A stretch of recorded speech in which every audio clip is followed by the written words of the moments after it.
అదేవిధంగా సింహరాశి వారికి నూతన సంవత్సరం నుంచి ఏ విధమైన ఫలితాలు ఉండబోతున్నాయి?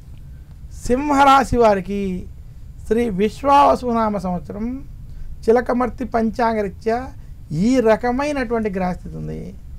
సింహరాశి వారికి ఈ సంవత్సరం లాభస్థానంలో బృహస్పతి సంచరించడం,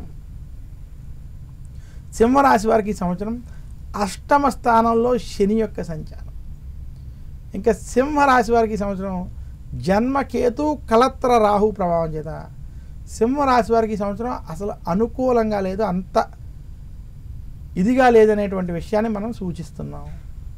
సింహరాశి వారికి ఈ సంవత్సరం నుంచి అష్టమ శని ప్రభావం, జన్మకేతు కలత్ర రాహు ప్రభావం చేత ఆరోగ్య విషయాలలో, కుటుంబ విషయాల్లో ఖచ్చితమైన జాగ్రత్తలు వహించాలి.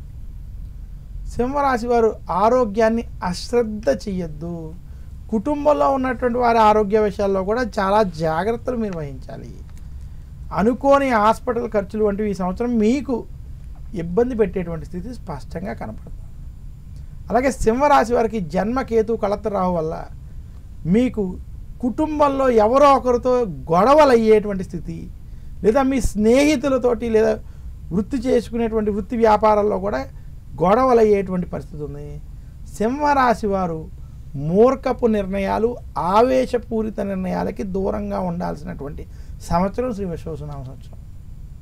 ఇంకా సింహరాశి వారికి ఈ సంవత్సరం విశేషంగా నిరుద్యోగులకి ఉద్యోగ ప్రయత్నాల్లో అధిక శ్రమ రాసి ఉంది.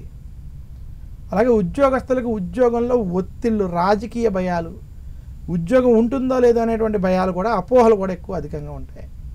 ఇక సింహరాశికి విశేషంగా వ్యాపారస్తులకి ఇది అనుకూలంగా ఉంది. ఈ సంవత్సరం వ్యాపారస్తులకి అనుకూలమైనటువంటి సంవత్సరం ఉన్నప్పటికీ ఆరోగ్య విషయాల్లో మీరు చాలా జాగ్రత్త వహించాలి.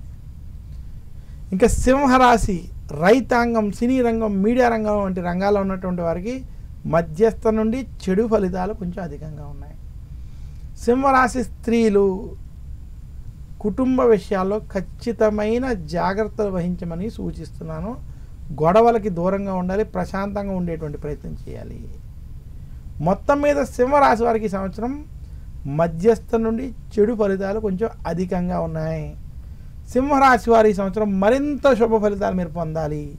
ఏదైనా పరిహారాలు ఆచరించుకోవాలంటే సింహరాశి వారు శనివారం రోజు శనికి తైలాభిషేకం చేసుకోవడం, మందపల్లి, తిరునల్లారు లేదా శని సింగాపూర్ వంటి శనికి సంబంధించిన క్షేత్రాలను దర్శించుకోవడం, ఆదివారం రోజు నవగ్రహ పీడాహార స్తోత్రాన్ని పఠించుకోవడం, అలాగే సింహరాశి వారు గురు దక్షిణామూర్తి స్తోత్రాన్ని నిత్యం పారాయణం చేయడం, ఇంకా రాహుకేతు ప్రభావం చేత కుటుంబ సమస్యలు అధికంగా ఉంటే మాత్రం సుబ్రహ్మణ్యుడిని, దుర్గాదేవిని మాత్రం పూజించాలి.